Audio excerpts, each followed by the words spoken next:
Hello everybody, welcome back to another episode of an experiment called Life with me, Alex Mackenzie. So it is January, I should really do this before I look, 24th, Wednesday. We just got back from our East Coast tour. I'm very, very excited about that. I'm going to get into that in a minute, talk about how important that tour was to me. But first, just going to run through upcoming announcements that are very exciting. So we head to Australia. We're flying out February 1st. Our first show is in Perth at Fringe World. That starts February 5th until the 17th. We're there. Then we go to the East Coast. We're doing Coffs Harbour and Port Macquarie. And then after that, we head off to Adelaide. So if you're in Australia, check it out. I can't wait to get back down there and see all you guys again. And then next week, I think we're making our biggest announcement of our the Happy Camper Tour for 2024. All the dates we're just finalizing now.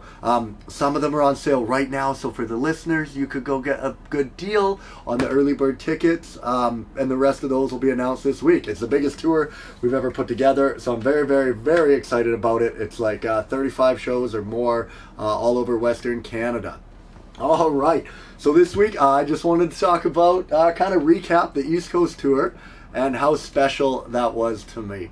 So it was really cool. We did Yuck Yucks in Halifax. So the towns we did in the East Coast, the cities, we did Halifax, Moncton, New Glasgow, Charlottetown, and Fredericton. This was a very, very big tour for me. It was very exciting. It was my first time headlining a Yuck Yucks comedy club. So that was amazing. We had both those shows sell out, which is great. I'm sure the thing with a comedy club is it's like, I think so much of it is just being sold on the name Yuck Yucks, which is awesome. Super fun to work there. Everyone's there for comedy. They love it. And it's nice not having to do all the work of producing the shows. So that was really cool. Just getting to go there, just worry about banging out the hour and just putting on the best show possible. Then from there we did Moncton, which went very well. That ended in a standing ovation, which was really cool, man. I've only got a handful of those in my life, and I never know what to do. So you're just kind of awkward standing there like, doi to doi, okay, when do we walk off stage? That was really cool. And then from there we went to New Glasgow, which was very fun, produced by LOL Fest. They're a production company on the East Coast. I was very excited and honored that they brought me in to do a show. It was really good. And then from there we went on to Friday in Charlottetown, which was great. And then Saturday, the big show in Fredericton. So a couple things to recap. I think the reason why this tour meant so much to me is, for a lot of my career, I feel like people look at me as a producer. The way a lot of comics have talked to me in the past and treat me, it's like I'm not a comedian, I'm a producer. And I'm sure this is my own insecurities at all, this is my issue. And I'll tell you, no one even is talking about me generally. It's like the only person thinking about this really is me. And I think that's just for most problems in life. But it's my own insecurity, and it's because at the beginning, you just suck. I sucked at the beginning, and I had to, hire headline acts to work under and train and do my apprenticeship, as I like to call it. And it just feels like the way people treat me a lot, because you want respect of your peers, right? You want your peers to like what you do and stuff. And it's just, this really, really helped me feel good about it, because it was my first time doing a big theater, 500 plus, that was outside of my hometown, and that I was the headline act. I've done these big shows before, but there were always a lot of other big acts on the bill.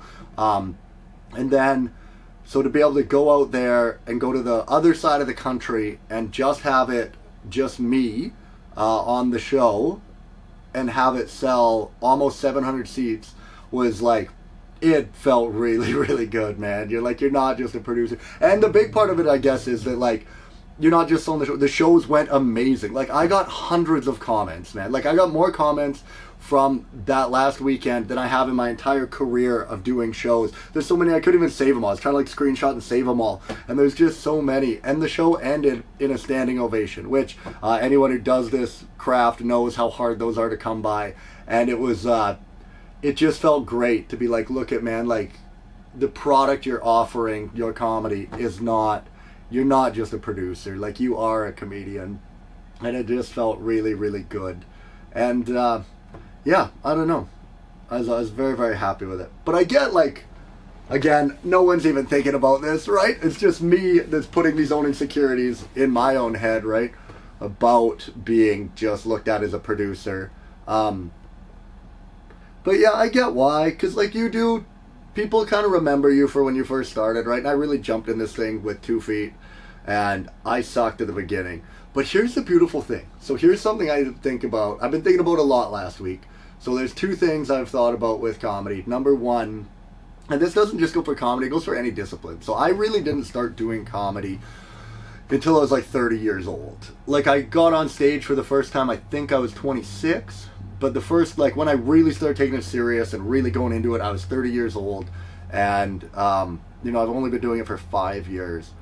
And to see the progress in those 5 years, it's been phenomenal. It's just night and day difference. And that's only 5 years. Like a lot of time I'll think about like, man, I wish I started when I was 18. Like there's some young comics, man, you see, and they're like out of the gate. Some of them started at 16, dude. And they're like already 10 years in before you've even started. And I'm like, man, I wish I did that. But the thing is like, first of all, you didn't. So it's like, you know, when's the best time to start? What do they say? What's that saying? It's like the best time to plant a tree was 10 years ago. The second best time is today, like right now. So it's like, just start. And then when you really think about it, so I don't think I'll ever stop doing comedy. Like I think I'll do this till the day I die. But if you look at, say like a normal job, say I retired at 65 and I was going to quit doing comedy at 65 years old, that gives me another 30 years. So I have 30 years to develop and perfect my craft, learn how to talk. And you think back of how long 30 years is. So I look back, I'm 35. Think back to when I was 5 years old. Think back to when I started kindergarten. Now, if from the time I started kindergarten until now, I was doing what I'm doing now, if I woke up every day and I journaled and I wrote comedy and I performed and I produced and I just worked on my craft every single day since the time I started kindergarten until now, think how good you would be. Like, it would be unbelievable. Like, the opportunities in front of you are right there. And, yeah. So to think about it, like, I have that much time again just until I'm 65. So for anyone like that's thinking of doing their thing, like I just don't think it's ever too late, man. Like even if you're 40 or 50, like think about how long 10 years is. Like 10 years ago I was 25. It's crazy to think what I was doing then till now. If you did anything for that amount of time, you're going to become that thing and you're going to do great at it. So like I'm very, very happy. I don't want to say I'm trying to avoid saying the word proud. Like I'm not proud of what I've done or I'm doing. It's that I'm convinced that I'm doing the best I can with the opportunities that I'm given. And it's like I'm working hard every day. I'm getting up, I'm doing my thing. And yeah. Not supposed to feel pride, is it? Pride is like one of the cardinal sins. So you should just be focused on, that. Just trying to do the best I can with what I'm given. And I really feel like I'm getting the most out of myself. So I'm very, very happy with this, man. The second thing that I kind of wanted to talk about with comedy was the night I was in Fredericton. There was another comedian doing a show there, James Mullinger. And I've never met James. Look him up. Very, very funny guy. He's phenomenal. Everyone loves him. I've heard so many great stories about him. And he's like a hero out there. It was great, man. He was doing a show for the Canadian Mental Health Association. So, and our shows were literally right across the street. So I was here in the Playhouse, and he was here at the Crown Plaza. I think it's the Crown Plaza Hotel. Both shows, his show was completely sold out, 500 people. Our show had 50 tickets left. Both shows had over 500 people at them. They're right across the street from each other, the exact same night in Fredericton. Not historically a big comedy town, and it's not a big city, and both the shows filled up. It's crazy to show that in this industry, I think in any business, it's not just here, in any field, it's always like that zero-sum game where it's like if they get some, that's taking away from me. And I just don't think that's true. Like you look at that night, man, both shows sold out. Honestly, I bet you my show did better because his show was there. Like his show sold out, and the people who couldn't go see James Mullinger were probably like, dude, there's another guy across the street doing comedy. We could go watch that one, you know? So I just think I think there's so much to go around, and I always try to remind myself of that, like, just keep giving and pouring into people, and yeah, help. Just keep helping as many people as you can do this. I've always offered all, like, my marketing services and all my advice, any production things I've learned, I give out to all the other comedians for free. And I just think that, I don't know, I think it'll come back one day. Like, I think, something will happen, or like it just be a good person. I believe in the good jujube of the universe will come and help me. And it just feels better. I think it just feels bad to withhold information, right? You just feel greedy if you're like keeping it in. But it can be hard sometimes if you don't feel like people respect you and stuff, or they're like, just using you to get that information, and then they're not helping in return. But I think those are just like, again, mental hurdles or stories we tell ourselves. Like, is that it's like, well, it's not fair. And it's like, well, a lot of things aren't fair. It's not always meant to be fair. And it's like, just do what's right. And that's actually a thing that I learned on this tour. There was the producer who brought me in.